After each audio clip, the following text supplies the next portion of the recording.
નિવાસ કરતા ગામ કાટકુવા મુકામે એવી પવિત્ર અને રડિયાળી ભૂમિમાં ગામ કાટકુવાના વડીલો સાથે યુવાન મિત્રો, માતાઓ, બહેનો, દીકરીઓ અને સગળો પરિવાર મળી એક આપણા હિન્દુ ધર્મની સંસ્કૃતિ નિભાવવા ખાતર અજ્ઞાનના અંધકારના અવરે માર્ગે વળેલા પોતાના પરિવારને ધર્મ તરફ વાળવાના હેતુસર એક ધર્મની સંસ્કૃતિ નિભાવવા સાથે સાથે પોતાનો પરિવાર ધર્મના પંથ તરફ વરે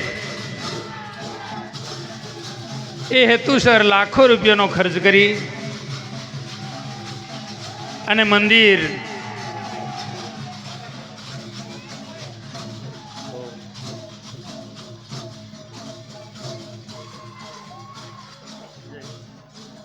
જય શ્રી બોલીએ સદગુરુ મહારાજનો જય. સત્ય સનાતન ધર્મનો મંડળને બંધ કરાવજો.